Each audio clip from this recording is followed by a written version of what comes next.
রাজা, এই রাজা, কোথায় যাচ্ছিস? ঝর্ণার ধারে। কেন? তোর সঙ্গে আমার অনেক কথা আছে। যা বলার তাড়াতাড়ি বল, সময় নেই। মনের কথা শুনতে গেলেই সময় দিতে হয়। আয় ছাড়, আয় বলছি। ছাড় বলছি আমাকে, ছাড়।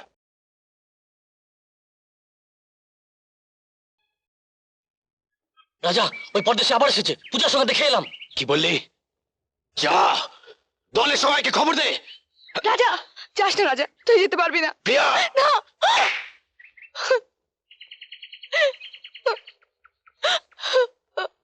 পূজা, পরদেশি, আজ আর জীবন নিয়ে তুই ফিরে যেতে পারবি না। আমার হাতে মৃত্যু। জন্ম মৃত্যু ভগবানের হাতে। সেদিনের কথা ভুলে গেছিস রাজা? ভুলিনি পরদেশি, তাই আজ আমি তৈরি হয়ে এসেছি। না, আমার প্রাণ থাকতে তুই পরদেশীকে কিছুই করতে পারবি না রাজা। পূজা, হ্যাঁ, তুই ওর গায়ে হাত দিতে পারবি না। ভালো কথা বলছি পূজা, তুই পথ থেকে সরে যা। বললাম তো না। পূজা, রাজা, যে হাত দিয়ে তুই পূজাকে মেরেছিস সেই হাত আমি তোর জন্মের মতো ভেঙে দেবো।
পরদেশী, তোর এত বড় দুঃসাহস যে তুই বারবার আমার এলাকায় ঢুকে আমারই লোকজনের গায়ে হাত তুলিস।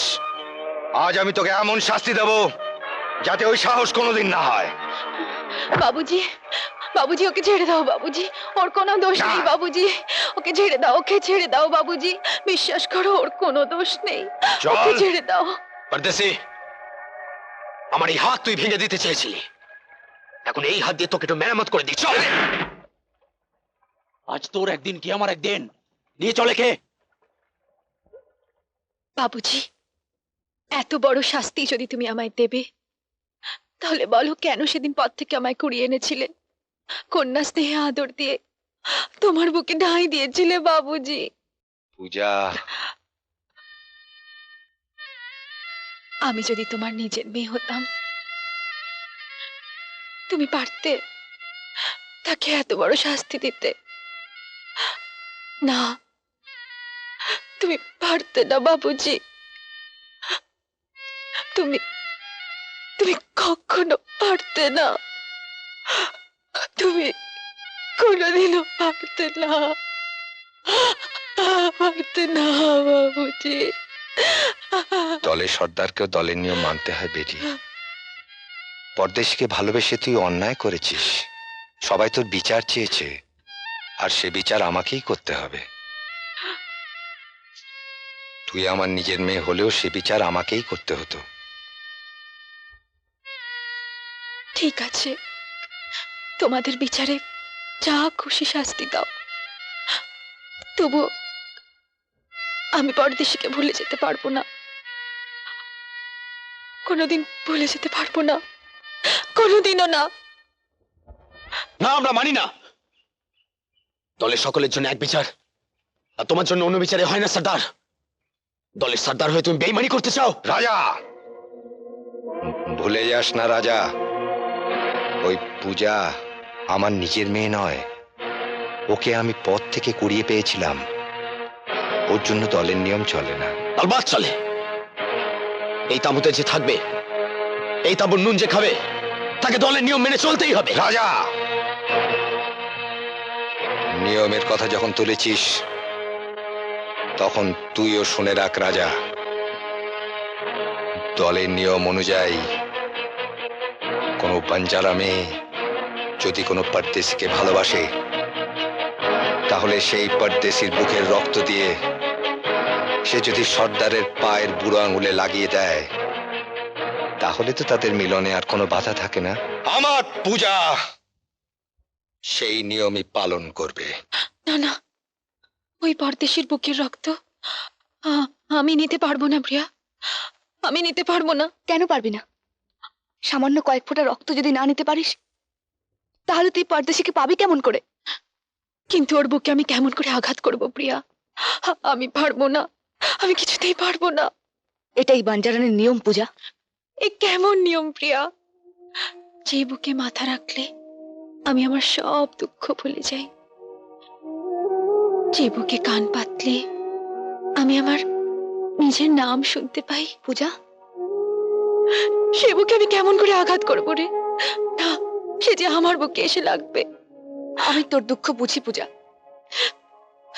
তবু পরদেশিকে আপন করে পেতে হলে তোকে যে নিয়ম মানতেই হবে। প্রিয়া, হ্যাঁ পূজা, এই সেই ছুরি যা দিয়ে কাল পরদেশির বুকে রক্ত নেওয়া হবে।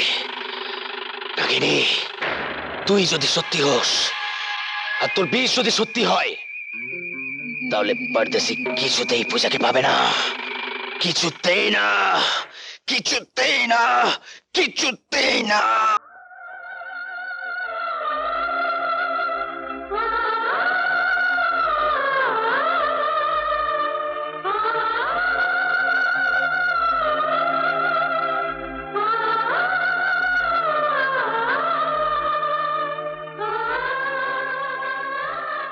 একদিন তুই এখানে মা মা বলে কাঁদছিলি, তোর কান্না আমি সইতে পারিনি রে, তাই তোকে বুকে করে তুলে নিয়েছিলাম।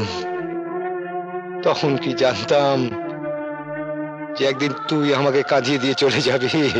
তোকে আমি মায়ের বুকে রেখে গেলাম, আর কোনোদিন বেটি বলে দাবি করতে আসবো না।